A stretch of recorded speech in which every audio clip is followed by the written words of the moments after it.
এক মুসলিম আর এক মুসলিমের দিকে হাতও উঠাতে পারবে না, অস্ত্র তাক করতে পারবে না, ছুরি উঠাতে পারবে না, বন্দুক তাক করতে পারবে না এক মুসলিম আর এক মুসলিমের দিকে।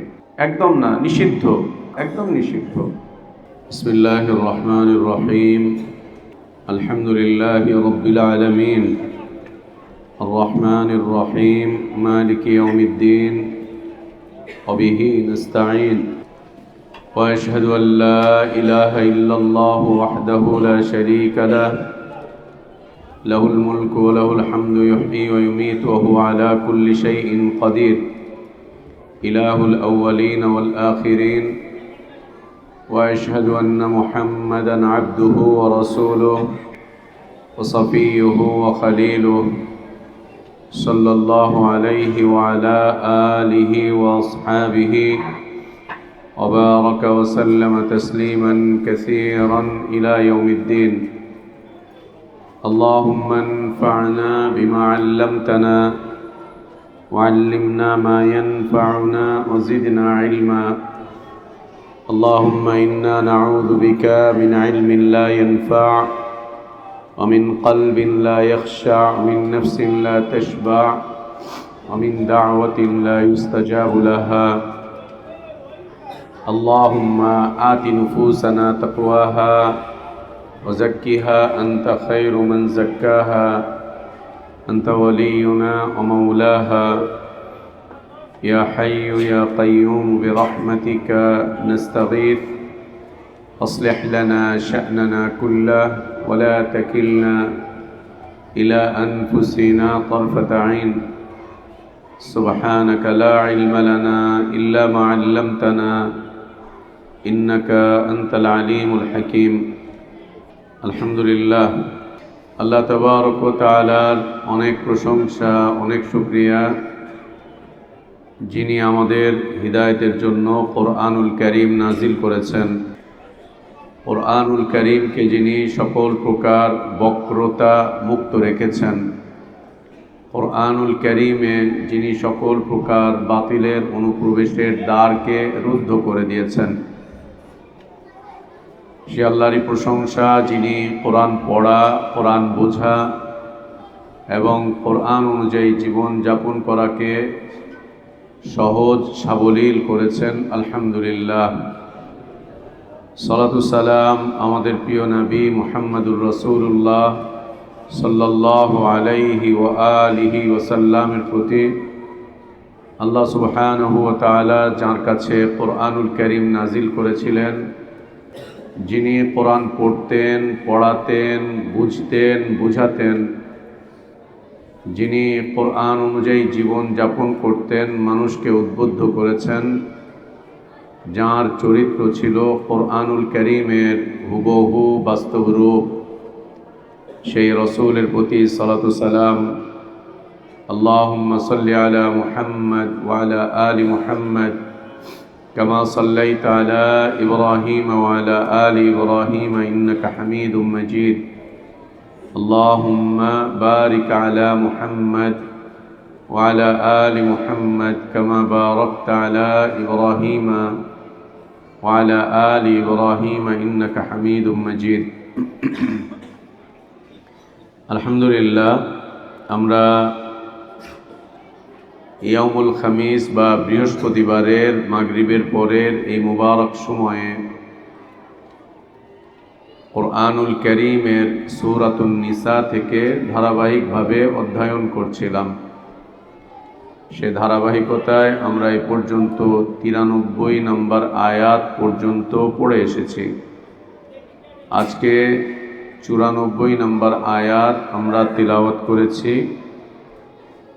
সংক্ষিপ্তাকারে এই আয়াতের উপরে আজকে আমরা তালিম নিব ইনশাআল্লাহ।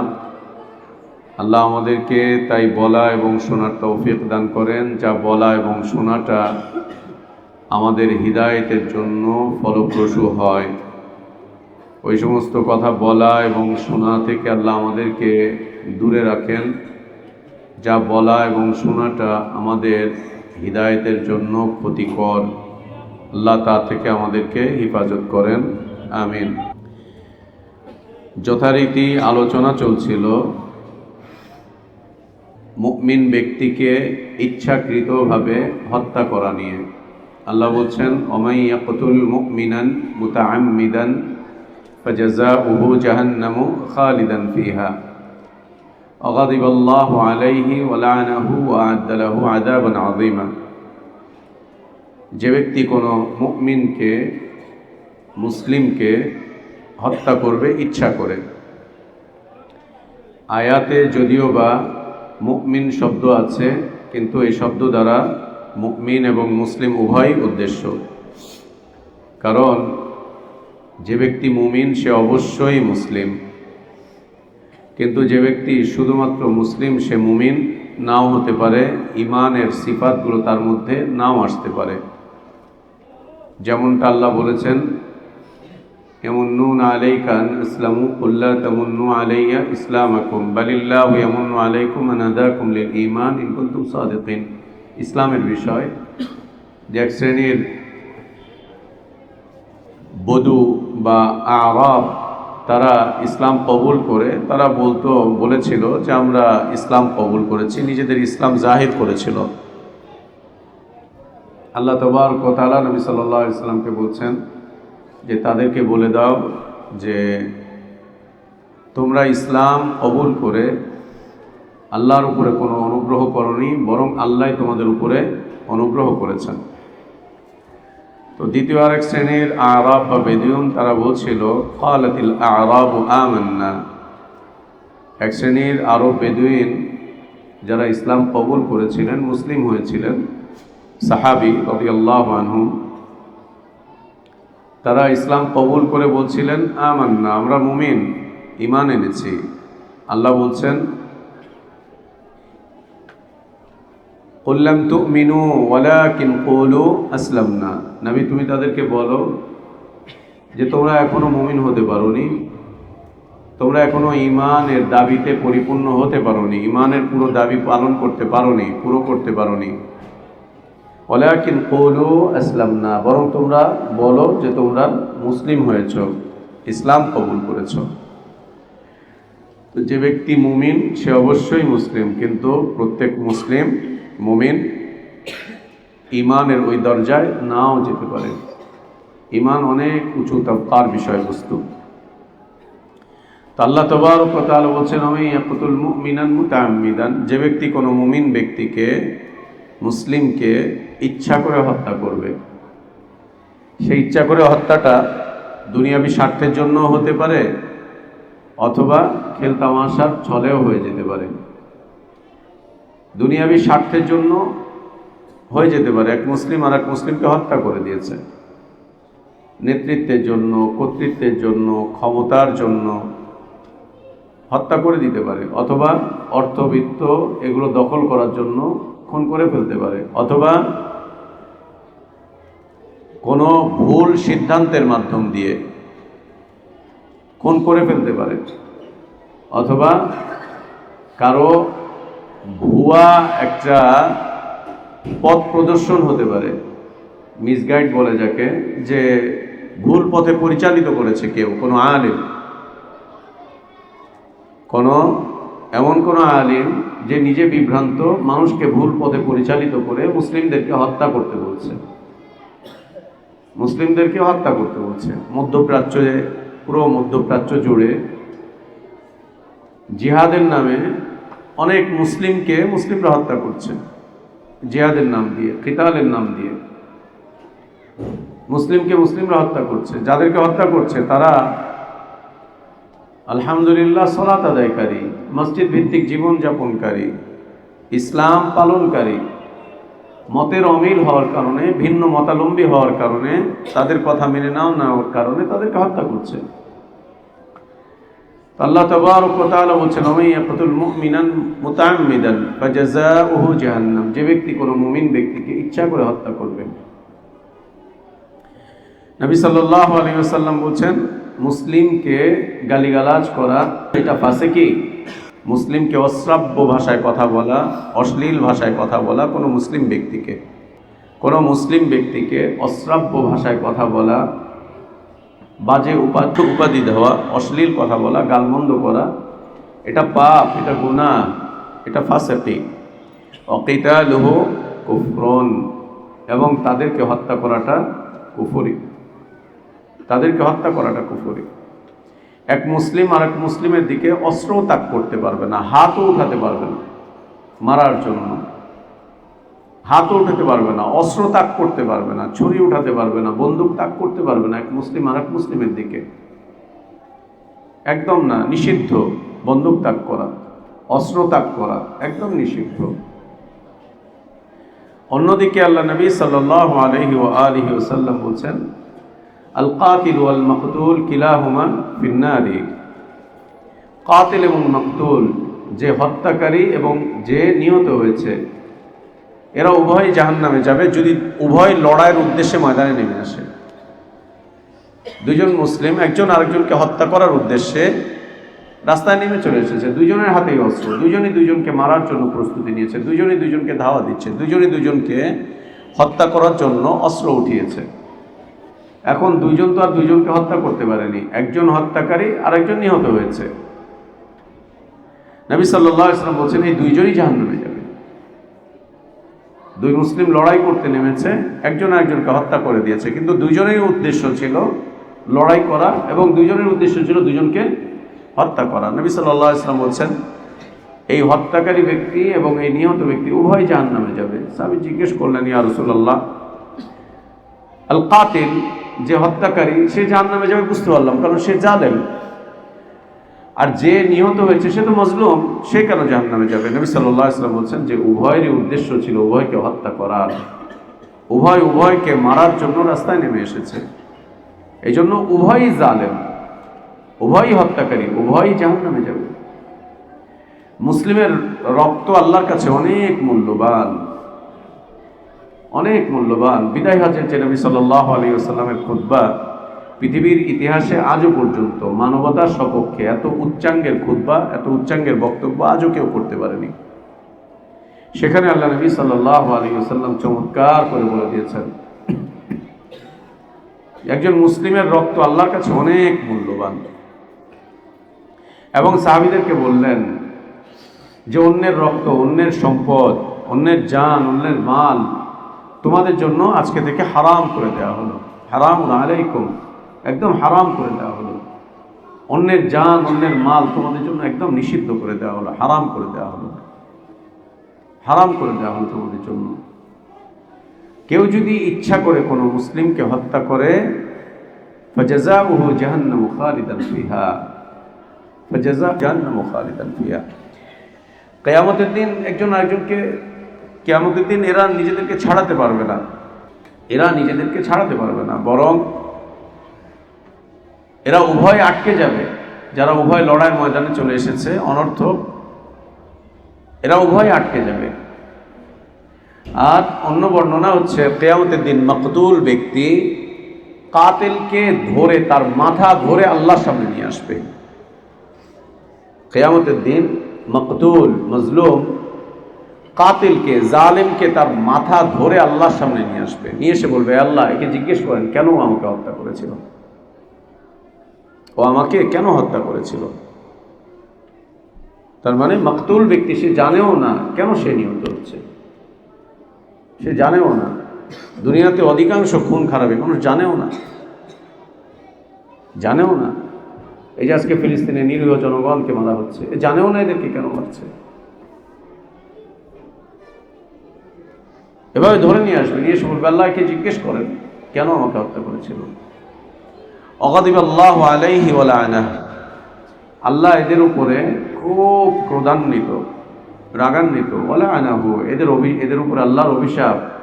ওয়া'আদ্দা লাহু আযাবান আযীমা, আল্লাহ তাদের জন্য মস্ত বড় আযাব প্রস্তুত করে রেখেছেন। চলে আল্লাহ তাবারক ওয়া তাআলা মুমিনদেরকে সম্বোধন করে খুব চমৎকার কথা বলছেন। ইয়া আইয়ুহাল্লাযীনা আমানু ইযা দারাবতুম ফি সাবিলিল্লাহি ফাতাবায়ানু ওয়া লা তাকুলু লিমান আলকা ইলাইকুমুস সালাম লাস্তা মুমিনা। অনুবাদটা খুব চমৎকার। ঈমানদাররা ইযা দারাবতুম ফি সাবিলিল্লাহ, যখন তোমরা আল্লাহর রাস্তায় সফরে বের হও, আল্লাহর রাস্তায় যখন তোমরা বের হও, সেটা জিহাদের হতে পারে অথবা অন্য কারণে হতে পারে।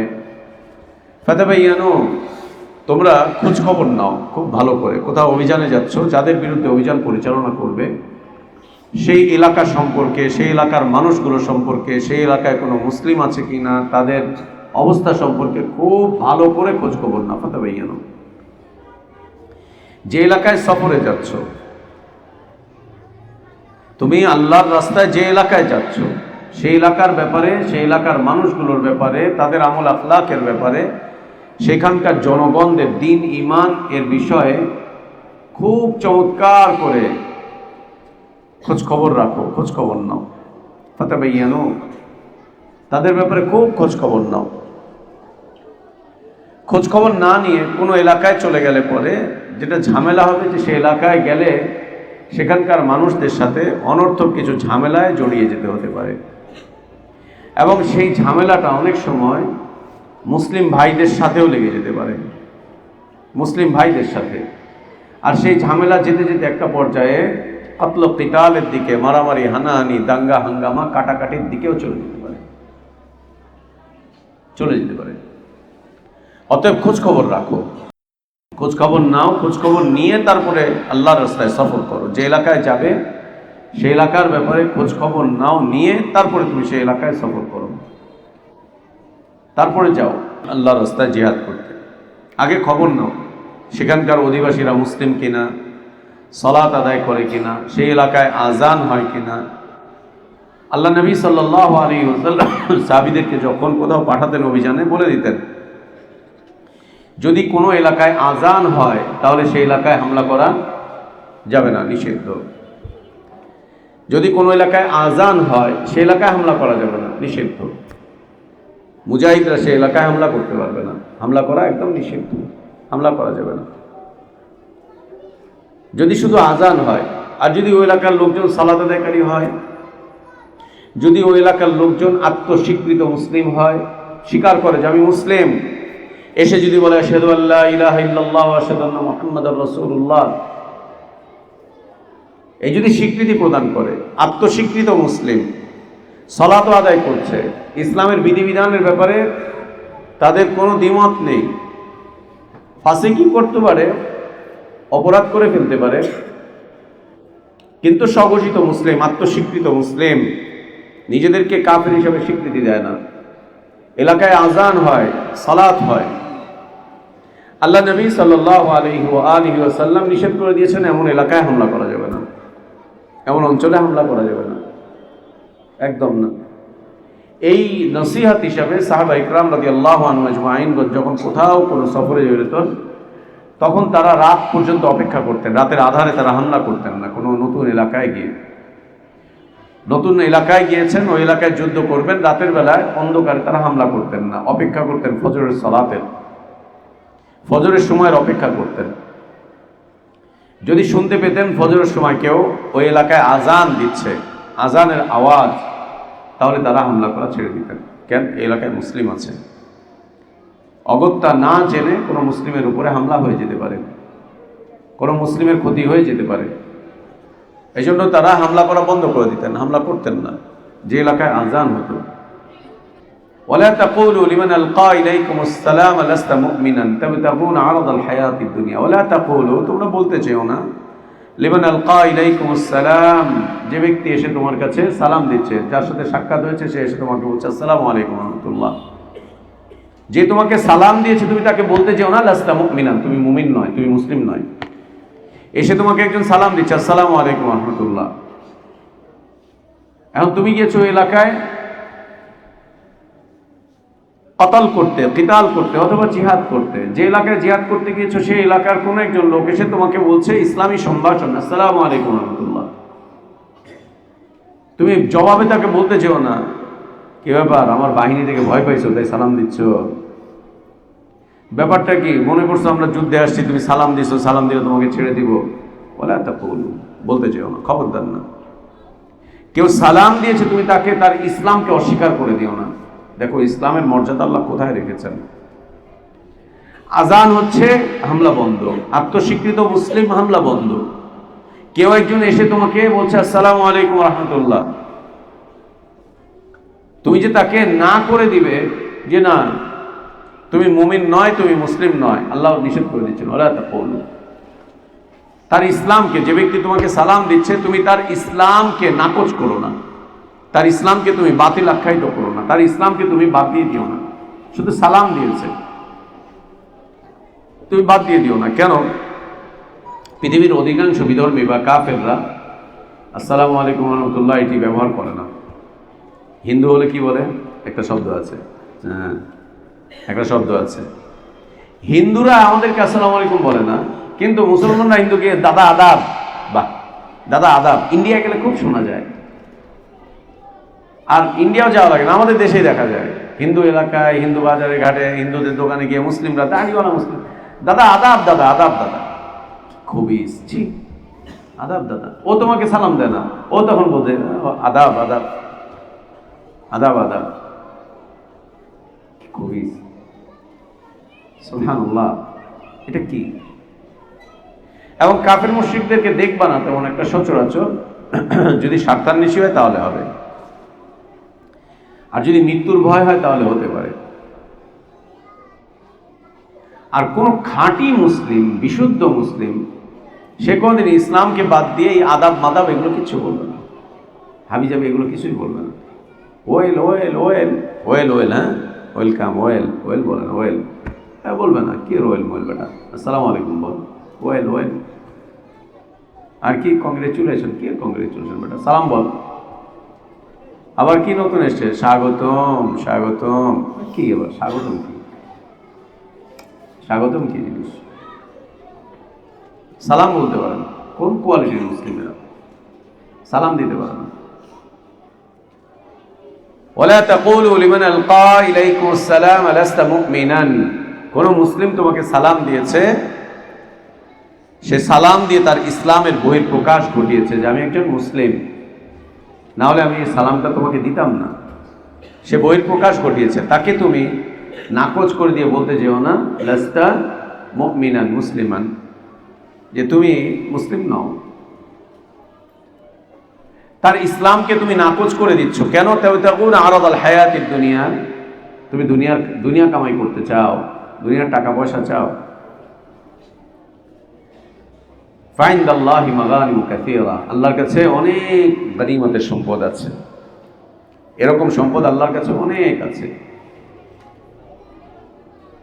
কাযালিকা কুনতুম মিন ক্বাবলু ফামান্নাল্লাহু আলাইকুম ফাতাবায়ানু, তোমরাও একটা সময় এরকম ছিলে। বিষয়বস্তু কি? আব্দুল্লাহ ইবনে আব্বাস রাদিয়াল্লাহু আনহুমা তিনি বলছেন, আল্লাহ নবী সাল্লাল্লাহু আলাইহি ওয়াসাল্লাম একদল সাহাবীকে একটা গোত্রে অভিযানের জন্য পাঠালেন। যখন তারা অভিযানের জন্য গেলেন, গিয়ে সেখানে রাস্তায় একজন মেষ শাবককে পেলেন, ছাগল ভেড়া দুম্বা বিশাল একটা বহর নিয়ে সে ছাগল চড়াচ্ছে। একজন রাখাল ছাগল চড়াচ্ছে। যে এলাকায় তারা হামলা করতে গেলেন, দেখলেন যে অনেক ছাগল টাগল নিয়ে একজন রাখাল এখান দিয়ে যাচ্ছে। তো তারা ওখানে গেলেন, যাওয়ার পরে এই ছাগলের রাখাল, এই মেষ শাবক এসে তাদের সামনে বলল আসসালামু আলাইকুম রহমতুল্লাহ। সাহাবীদের কাছে বলছে আসসালামু আলাইকুম, সালাম দিল। সে সালাম দিল, সাহাবীরা তার সালামের তেমন কোনো জবাবও দিল না, তার থেকে কোনো কিছু জিজ্ঞাসাবাদও করলো না, তার থেকে কোনো খোঁজ খবর নিল না যে সে আসলে মুসলিম না অন্য কিছু, কোনো খোঁজ খবর নিল না, কিছুই বলল না। তারা মনে করলেন, ইজতিহাদ করলেন, কিয়াস করলেন তারা, যে এই লোকটা মনে হয় আমাদের হাত থেকে বাঁচার জন্য এই কাজটা করছে, মনে হয় আমাদের হাত থেকে বাঁচার জন্য সে সালাম দিয়েছে, সেই ইসলামের নাম ব্যবহার করছে, সম্ভবত আমাদের হাত থেকে বাঁচার জন্য। এক হচ্ছে নিজে বাঁচবে, অন্যদিকে তার এই ছাগল টাগলগুলোকেও, সম্পদটাকেও সে বাঁচাবে, নিজে বাঁচার জন্য আর নিজের সম্পদের হেফাজতের জন্য মনে হয় আমাদেরকে সে সালাম দিয়েছে। এটা তারা মনে করলেন, মনে করে তাকে কতল করে দিলেন, হত্যা করে দিলেন তাকে। তার কাছে আর কোনো কিছু যাচাই বাছাই করলেন না। তুমি মুসলিম, কবে ইসলাম কবুল করেছো ভাই আমার, কবে ইসলাম কবুল করেছো? বলো তো আল্লাহ কোথায়? হ্যাঁ বলো তো আল্লাহ কোথায়? ঠিক আছে তুমি মুসলিম, শাহাদা দাও, শাহাদা দাও। এরকম অনেক কিছুই বলা যেতে পারে। ফাতাবাইয়ানু, আল্লাহ বলছেন সংবাদ নাও, স্পষ্ট করো তার থেকে, তার হালাতকে স্পষ্ট করো। তারা কোনো হালাত স্পষ্ট করলেন না, কিছুই করলেন না, এই লোকটাকে হত্যা করে দিলেন। তারা ইজতিহাদ করলেন। ইজতিহাদটা কি? এই লোকটা নিজেকে বাঁচাবার জন্য আর তার মাল সম্পদগুলোকে রক্ষা করার জন্য সে ইসলামের দোহাই দিচ্ছে, ইসলামের দোহাই দিচ্ছে। যেমন আমাদের দেশে 71 সালে শুনেছি, মুরব্বীরা বলেছে, পাকিস্তান সেনাবাহিনী এদেশে এসেছিল, তাদেরকে নাকি বোঝানো হয়েছিল হিন্দু আর মুসলিমের লড়াই। শোনা কথা, হিন্দু মুসলিমের লড়াই। এই জন্য পাকিস্তান বাহিনী এসে এদেশে জানতো যে ওরা হিন্দুদের বিরুদ্ধে লড়াই করতে এসেছে, তো ওরা রাস্তায় রাস্তায় জিজ্ঞেস করত, যাকে তাকে ধরতো, যে এলাকায় আক্রমণ করত, জিজ্ঞেস করত, এই তুমি কি মুসলিম? তো মুসলিম হ্যাঁ, মুসলমান হো তো যদি বলতো মুসলিম ছেড়ে দিত, আর যদি বলতো হিন্দু তখনই ওরে নিয়ে যেত, উঠিয়ে ক্যাম্পে নিয়ে যেয়ে নির্যাতন করতো, এই করতো। এটা যখন এদেশে মুসলিমরা জানতে পারলো, হিন্দুরা, তখন তারা নিজেদেরকে মুসলমান বলা শুরু করে দিল। হ্যাঁ হ্যাঁ আমরা মুসলমান বলতে শুরু করল। কয়েকদিন পরে এদের কাছে স্পষ্ট হলো যে হিন্দুরা নিজেদেরকে মুসলমান বলে ছাড়িয়ে নিচ্ছে। এরা তখন দ্বিতীয় কৌশল দিল, তুই মুসলিম? হ্যাঁ, কালেমা বল, কালেমা বলো। এখন যেহেতু মুসলিমদের সাথে বসবাস করে, কেউ কেউ কালেমা বলে বলে পার পেয়ে গেল, শুধু বলতো লা ইলাহা ইল্লাল্লাহ মুহাম্মাদুর রাসূলুল্লাহ, ব্যাস ছেড়ে দিছে। কদিন পরে এরা খবর পেল যে এরা তো হিন্দুরা কালেমা শিখে গেছে এবং কালেমার সাক্ষ্য দিচ্ছে, আশহাদু আল্লা ইলাহা ইল্লাল্লাহ, লা ইলাহা ইল্লাল্লাহ মুহাম্মাদুর রাসূলুল্লাহ। আরে এ তো অবস্থা খারাপ, এটা কি? এরপরে তারা ফাতাবাইয়ানু তৃতীয় পরীক্ষা শুরু করলো। আরে তুই মুসলিম? হ্যাঁ, কালেমা বল। বলছে কালেমা। ये मुझे समझ में नहीं आता, लगता है तुम झूठे हो, एक काम करो अपना जीपर उतारो, पैंट उतारो। हाँ, খুলে চেক করতো কাটা না কাটা, কাটা না কাটা, কাটছে কিনা, কাটছে কিনা। এটা শোনা কথা, শুনে থাকে, হতেও পারে যুদ্ধের ময়দানে এরকম অনেক কিছুই ঘটে। আর ইসলামও বলে কোনো মুসলিম যখন অমুসলিমদের এলাকায় অভিযান করতে যাবে, তখন সেই এলাকার অধিবাসীদের এভাবে করে তাফতিশ করো, তাদের তাফতিশ করো, তাদের খোঁজ খবর নাও মুসলিম কিনা। যদি মুসলিম হয়, তোমাদের হাতে যেন তাদের রক্তে রঞ্জিত, তোমাদের হাত যেন তাদের রক্তে রঞ্জিত না হয়, তোমাদের হাত যেন তাদের রক্তে রঞ্জিত না হয়, মুসলিমের রক্তে যেন তোমাদের হাত রঞ্জিত না হয়। তো এনারা করলেন কি, লোকটাকে খুন করে ফেললেন, হত্যা করে ফেললেন। হত্যা করে তার যত সম্পদ ছিল সব সম্পদ তারা নিয়ে নিলেন। নিয়ে তারা আল্লাহ নবী সাল্লাল্লাহু আলাইহি ওয়াসাল্লামের কাছে চলে গেলেন। নবী সাল্লাল্লাহু আলাইহি ওয়াসাল্লামের কাছে চলে গেলেন। যাওয়ার পরে তারা এই ঘটনা বললেন। সাহাবীদের এটা একটা চমৎকার আদর্শ ছিল। নবী সাল্লাল্লাহু আলাইহি ওয়াসাল্লাম যখন কোথাও সফরে পাঠাতেন, ফিরে এসে সফরের আদ্যপান্ত পুরোটা তারা নবী সাল্লাল্লাহু আলাইহি ওয়াসাল্লামের কাছে বর্ণনা করতেন। কি হয়েছে, কি কি ঘটনা ঘটেছে, রাতের ঘটনা, দিনের ঘটনা, এই ঘটনা সব আদ্যপান্ত তারা আল্লাহ নবী সাল্লাল্লাহু আলাইহি ওয়াসাল্লামকে বলতেন।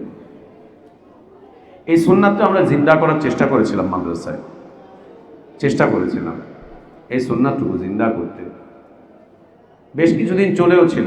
তোমরা যখন বাড়িতে যেতে, ছাত্ররা, নতুনরা জানো না, পুরাতনরা জানবে, বাড়ি থেকে আসার পরে তাদেরকে আমরা বলতাম, এক কাজ করো, তোমার এই ছুটিটা কিভাবে কেটেছে সংক্ষিপ্ত আকারে লেখো, 2 পৃষ্ঠা 3 পৃষ্ঠায়। কি কি করেছো, সালাত জামাতে পড়েছো কিনা, কাউকে আল্লাহর দিকে ডেকেছো কিনা, বাড়িতে দার্সে কোরআন করেছো কিনা, কি কি করেছো না করেছো, তোমরা তোমাদের রিপোর্টটা দাও। অসত্য কথা লিখবে না, সত্য কথা লিখো। সফরে তোমাদের কোনো অপ্রীতিকর ঘটনা ঘটেছে কিনা, আশ্চর্যজনক কোনো ঘটনার মুখোমুখি হয়েছো কিনা, এগুলো আমরা ছাত্রদের থেকে নিতাম, সংবাদগুলো নিতাম। নিলে পরে আমাদেরও উপকার হতো, ছাত্রদেরও উপকার হতো। যদি কারো দ্বারা কোনো গুনাহ হয়ে যেয়ে থাকে, আমরা তাদেরকে নসিহত করে সংশোধন করতাম। যদি কেউ কোনো ভুল করে থাকে এই সফরের মধ্যে, তাদের ভুলগুলোকে আমরা সংশোধন করতাম, যেমন নবী সাল্লাল্লাহু আলাইহি ওয়াসাল্লাম সংশোধন করতেন। এই সুন্নাত বন্ধ হয়ে গেছে। কেন বন্ধ হয়েছে জানি না। কে বন্ধ করছেন? আমি না তোরা? আমরাই করছি। বেতন নাই কিচ্ছু নাই, মাদ্রাসায় বয়া রাখেন। এত কাম করাইলে হয়? বিনা বেতনে এত কাম করাইলে হয়? যে বেতন দেন এই বেতনে এত কাম করা যায়? আর মাদ্রাসাটা চলছে। আমাদের কাছে কিতাব দিচ্ছেন, আমরা পড়াই। এত কিছু খোঁজখবর নেওয়ার দরকার আছে নাকি? কে কি করলো না করলো এত কিছু দরকার? কুরআন বুঝাবো আলাইকুম নারা, এই আয়াত তো আমরা ছাত্রদের সবাইকে পড়াই দিচ্ছি, বাবা তোরা তোদেরটা বাঁচ, আমাদের দেখার দরকার নেই। একটা জাতিকে কোনোদিন গঠন করা যাবে না, কোনোদিন একটা জাতি গঠন করা যাবে না। সুন্নাহকে জিন্দা অবস্থায় কোনোদিন দেখতে পাবো না। এগুলো আল্লাহ নবী সাল্লাল্লাহু আলাইহি ওয়াসাল্লামের শিক্ষা। একটা সমাজকে ইসলামের উপরে রাখার জন্য, একটা সমাজকে ত্রুটিমুক্ত রাখার জন্য, ভুল মুক্ত রাখার জন্য, গুনাহ কমিয়ে রাখার জন্য এগুলো আল্লাহ নবী সাল্লাল্লাহু আলাইহি ওয়াসাল্লামের সুন্নাহ। এগুলো সুন্নাহ। তারা এসে নবী সাল্লাল্লাহু আলাইহি ওয়াসাল্লামের কাছে সব বলতেন, নবী সাল্লাল্লাহু আলাইহি ওয়াসাল্লাম তাদের কথাগুলো শুনতেন।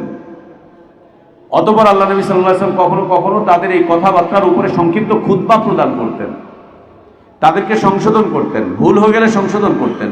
যদি শুদ্ধ করে থাকেন তারা, নবী সাল্লাল্লাহু আলাইহি ওয়াসাল্লাম তাদের জন্য আল্লাহর কাছে বারাকাতের দোয়া করতেন, কবুলিয়াতের দোয়া করতেন। আর আমরাও আসতেছে যাচ্ছে, কে আসে কে যায়, কখন আসে, কেমনে যায়, কি নিয়ে আসলো, কি আনলো না, কি নিয়ে গেল, কোনো খোঁজখবর নাই। এটাকে দ্বীনি মার্কাজ বলে না ভাইয়া, এটাকে দ্বীনি প্রতিষ্ঠান বলে না। এবং এই কাজগুলো এককভাবে কোনো ব্যক্তির দ্বারা প্রতিষ্ঠা করা সম্ভব না। সবার সম্মিলিত সহযোগিতায় এগুলো প্রতিষ্ঠিত হয়। সুন্নাহ প্রতিষ্ঠিত হয় সবার সম্মিলিত সহযোগিতায়। সবাই যদি আমরা চোখ বন্ধ করে রেখে দেই, দেখেও না দেখার ভান করে চলে যাই, তাহলে হবে না। নিজেদেরকে এগুলো করতে হবে। এই সুন্নাত দেখো আমরা ছেড়ে দিয়েছি। বিশ্বাস করো, বাংলাদেশে একটা বেদাতি গ্রুপ আছে, বিশাল শক্তিশালী একটা গ্রুপ বেদাতি। ওদের পুরো দিনটাই বেদাতের উপরে। ওরা এই সুন্নাতকে জিন্দা করে রেখেছে। কারা? তবলিগওয়ালারা, ইলিয়াসি তবলিগ যারা করছে তারা। 3 দিনের জন্য জামাতে পাঠায়, জামাত থেকে এসে আমির সাহেবের কাছে পুরো মজমায় বসে কারগুজারি শোনায়। এক চিল্লার জন্য গিয়েছে, এক চিল্লা থেকে ফিরত এসে ওরা ওদের মার্কাজে মুরব্বির কাছে শোনায়, এলাকার আমির সাহেবের কাছে শোনায়, শুনিয়ে সব কিছু বলার পরে নসিহত নেয়, সংশোধন নেয়। ওদের উসুলের বিপরীতে কি গেছে না গেছে এগুলো সব সংশোধন করে ওকে আরো ঠিকঠাক করে। দেখো, বিদাতিরা সুন্নাহ জিন্দা করছে, আর আমরা আহলুস সুন্নাহরা সুন্নাহকে মাটি চাপা দিয়ে দিয়েছি, দাফন করে দিয়েছি, কবর দিয়ে দিয়েছি। সুন্নাতকে আমরা দাফন করছি, কবর দিচ্ছি। আর বিদাতিরা, যাদেরকে আমাদের খারাপ লাগে, বিদাতি বলে যাদেরকে তিরস্কার করি, তারা এই সমস্ত সুন্নাহকে জিন্দা করছে। আমরা দ্বীনের দাওয়াতকে বাৎসরিক অনুষ্ঠানে নিয়ে চলে গেছি, ওরা দ্বীনের দাওয়াতকে মসজিদে ঢুকিয়ে দিয়েছে, সারা বছরের জন্য করছে। ওরা সারা বছর গাট্টি বোসকা নিয়ে মানুষের দাঁড়ে ঘুরে বেড়াচ্ছে। আর আমরা বছরে একবার টাকা পয়সা নিয়ে এলাকায় গিয়ে 2 ঘন্টা কতক্ষণ গল্প গুজব করে অন্যের গীবত শেকায়েত করে দিয়ে এরপর আমরা চলে আসছি। বিশাল দ্বীনি কাজ হচ্ছে। বিদাতিরা সুন্নাহ জিন্দা করছে, আর আহলুস সুন্নাহ নামধারীরা সুন্নাহকে জবাই করছে, দাফন করছে।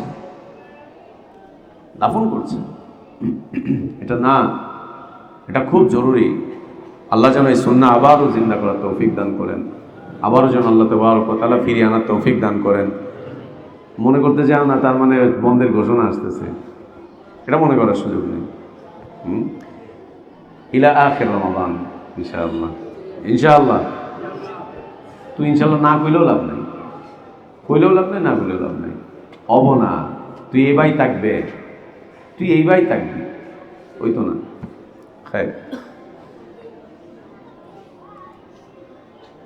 আল্লাহ রসুল সাল্লাল্লাহু আলাইহি ওয়াসাল্লাম তার কাছে এই সাহাবীরা আসলেন। আসার পরে পুরো ঘটনা বর্ণনা করলেন। এই প্রেক্ষাপটে আল্লাহ তাবারক ওয়া তাআলা এই আয়াত নাযিল করলেন। আয়াতে আল্লাহ তাবারক ওয়া তাআলা কি চমৎকার করে সাবধান করছেন, ওয়ালা তাকুলু লিমান আলকা ইলাইকুমুস সালাম লাস্তা মুমিনান।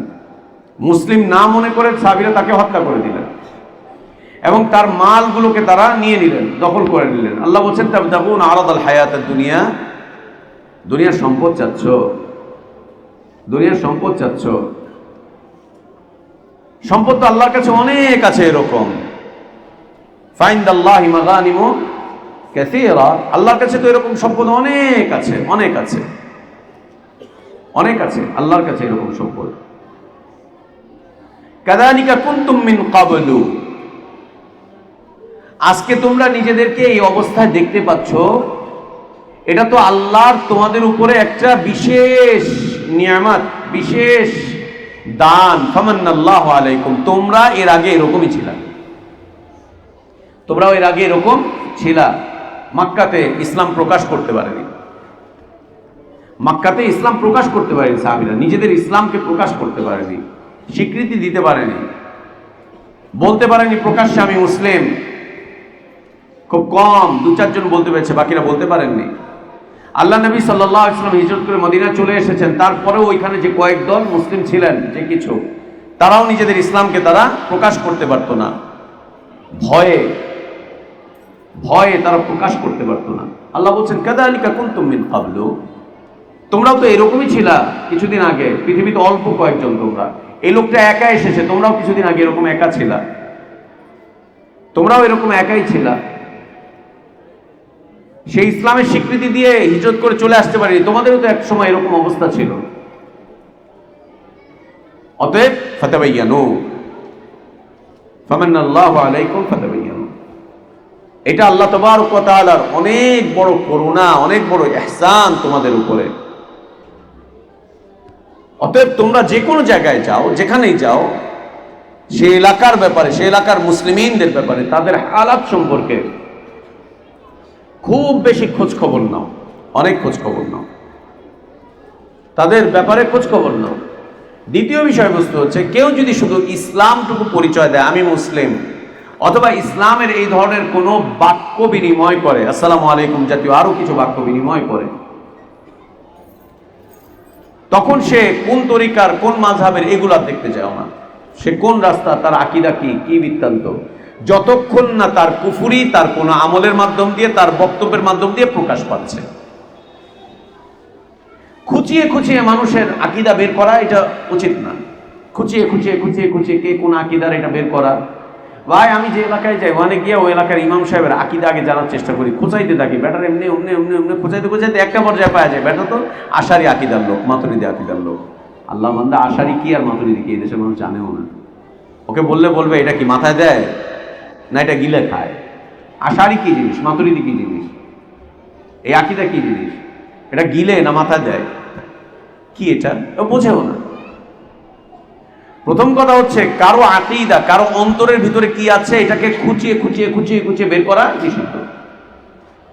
তার বাহ্যিকতা দেখো, বাহ্যিকতায় ইসলাম আছে কিনা।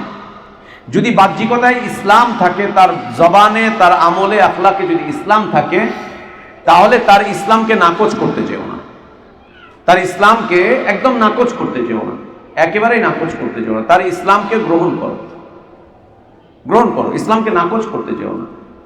যতক্ষণ না তার মাঝে কুফরি প্রকাশিত হচ্ছে, তার বক্তব্যে, তার বিবৃতিতে, তার আমলে, আখলাকে কুফরি প্রকাশিত হচ্ছে। সেটা কি, ও কবর পূজা করছে, মাজার পূজা করছে, ও মূর্তি পূজা করছে, এই করছে সেই করছে। যদি এমন হয় মুসলিম অধ্যুষিত এলাকা, মুসলিম জনপদ, মুসলিম পরিবার আছে এখানে, তারপরেও কেউ কবর পূজারি, মাজার পূজারি, ও আবার সালাতও আদায় করছে, ও আবার সিয়ামও পালন করছে, আসসালামু আলাইকুম বলছে, কোরআনে আয়াত তিলাওয়াত করছে, যদি এই অবস্থা হয়, তখন তার সাথে কথাবার্তা করো, মুকালামা করো, তার সাথে কথাবার্তা করো, জিজ্ঞাসাবাদ করো। জিজ্ঞাসাবাদ করার পরে যদি তার জবান থেকে কোনো কুফরি শব্দ চলে আসে, তখন তাকে ইলম দাও, জ্ঞান দাও, তাকে জ্ঞান দাও, তার সাথে কথা বলো, ইলমি আলোচনায় বসো, ইলমি মুবাহাসা করো তার সাথে। ভাই আপনি মুখ দিয়ে ইসলামের স্বীকৃতি দিচ্ছেন, ইসলামের কথা বলছেন, আপনার আমলগুলোও দেখা যাচ্ছে ইসলামের সাথে, আবার আপনার এই কাজগুলোকে দেখা যাচ্ছে কুফরি কিছু কাজও আপনি আঞ্জাম দিচ্ছেন। আপনি ইসলামও পালন করেন, আবার কুফরি কাজও করতেছেন। এই সম্পর্কে আপনার সাথে আমার একটু কথা আছে ভাই। এই কথাবার্তা বলে তাকে ইলম আদান প্রদান করতে থাকো, ইলম আদান প্রদান করতে থাকো। তার থেকে সংবাদ নাও, তাকে জ্ঞান দাও, সংবাদ নাও, তাকে জ্ঞান দাও। জ্ঞান দিতে দিতে একটা পর্যায়ে তার কুফরি যখন চূড়ান্ত হয়ে যাবে, তখন যদি ইসলামী খেলাফত ব্যবস্থাপনা তার সাথে লড়াই করতে বলে, তখন গিয়ে লড়াই করবে। এর আগ পর্যন্ত না। আল্লাহ তাবারক ওয়া তাআলার বিধান। যাকে তাকে জোর করে কাফের বানিয়ে দেওয়া, তাকফিরের নীতি, তাকফিরের নীতিমালা, এই নামে একটা বই লিখেছে একটা ছেলে। যে তাকফিরের নীতিমালা, এই কথা লিখেছে একটা ছেলে, আমাদের দেশের নাম বললাম না, আল্লাহ ওকে হেদায়েত দান করেন। উসুলুত তাকফির, তাকফিরের নীতিমালা, এই নামে একটা বই লিখেছে। লেখার উদ্দেশ্যই হচ্ছে এদেশে এই আত্মস্বীকৃত মুসলিম, সালাত আদায়কারী, ইবাদতকারী মুসলিম, এদেরকে জোর করে কাফের বানাবে, বানিয়ে এদের বিরুদ্ধে যুদ্ধ করবে, এদের বিরুদ্ধে যুদ্ধ করবে, এর বিরুদ্ধে, ওর বিরুদ্ধে, তার বিরুদ্ধে জোর করে। ওর দৃষ্টিতে সারা বাংলাদেশে ও আর ওর হাতে যারা বায়াত করেছে ওরাই শুধু মুসলিম, আর বাদ বাকি সবাই কাফের হয়েছে, সবাই হচ্ছে ওয়াজিবুল কাতাল। একটা পর্যায়ে ও যেতে যেতে মক্কা মদিনার উলামাদেরকে পর্যন্ত তাগুত বলা শুরু করে দিয়েছে। মক্কার উলামাগণ হারামের ইমাম সাহেবদের পিছনে সালাত আদায় করতে নিষেধ করছে, মদিনার ইমামদের পিছনে সালাত আদায় করতে নিষেধ করছে।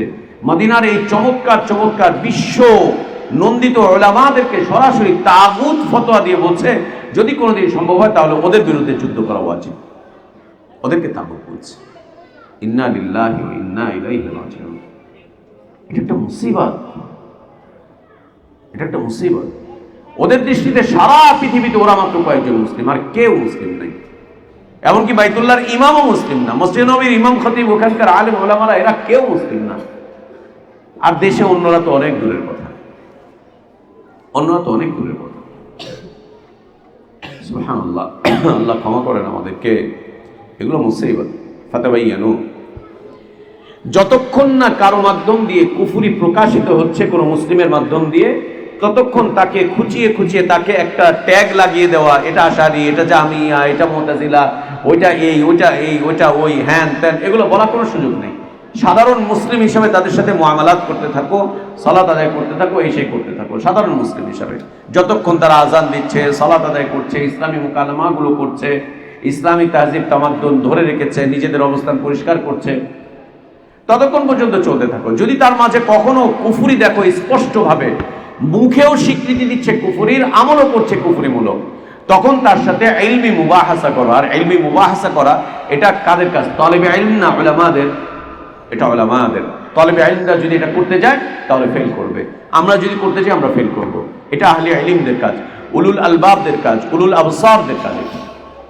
যারা তাকে বুঝাতে পারবে, যারা তার থেকে কথা নিতে পারবে, যারা তাকে এই বিষয়ে জবাব দিতে পারবে, দলিল দিতে পারবে, যারা তাদের হিদায়াতের নিয়তে তাদের সামনে আলোচনা করতে পারবে। এটা আমার আর তোমার মতো ঠুন্ডা মুন্ডা মৌলবীদের কাজ না, আমার আর তোমার মতো ঠুন্ডা মুন্ডা মৌলবীদের কাজ না। ফেসবুকে বসে থেকে দাওয়াতি কাজ করে, এটা আমাদের কাজ না, এটা আমাদের মতো ঠুন্ডা মুন্ডা মৌলবীদের কাজ না। আমরা পারবো না এগুলো। আমরা যখন না পারবো, ওদের কাছে হেরে যাব, ওরা তখন জিতে যাবে। জিতে যে ওরা তখন সংবাদ প্রচার করবে, আসছিল বলে দিছি, আমার কথার কোনো জবাব দিতে পারে নাই, আমার কথার কোনো জবাব দিতে পারে নাই। এই যে ছেলেটার কথা বললাম, এই ছেলেটা আমি চিনতাম, একে কয়েকবার কথা হয়েছে, মাদ্রাসায় আসছিল অনেক আগে শুরুতে। ও গিয়ে দু চারজন আমাদের আলেম আমাদের সাথে গিয়ে কথাবার্তা বলতো, আলেমরা বুঝতে পারতেন না যে ও কি বলতেছে। আলেমদের বিষয়বস্তুটা খুব চমৎকার। উলামাগণ তারা সচরাচর জাহেলদের কথা জবাব দেয় না, জাহেলদের সাথে বসেও না, জবাব দেয় না, চুপচাপ থাকে, আস্তে আস্তে কথা বলে, এই সেই। ও বাইরে এসে প্রচার করেছে, ওনার সাথে গিয়ে বসছিল, উনি আমার জবাব দিতে পারেনি, ওনার সাথে বসছে, আমার জবাব দিতে পারেনি, জবাব দিতে পারেনি। ওলামাদের ব্যাপারে যদি বলে তারা জবাব দিতে পারেনি, তা আমাদের ব্যাপারে কি বলবে? ওরা আমার হাতে বায়াত করে ফেলাইছে, আর হয়েছেও তো, মানুষ বায়াতও করছে, বায়াতও করছে, বায়াতও করে দিচ্ছে। সুবহানাল্লাহ। আল্লাহ তাবারক ওয়া তাআলা বলছেন, ফাতাবাইয়ানু, স্পষ্ট করো, জাহির করো, প্রকাশ করো।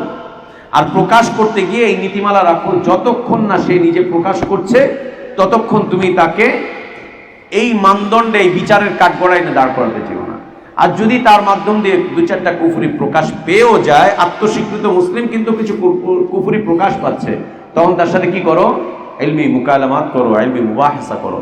আর এটি কে করবে? আহলে ইলমগণ।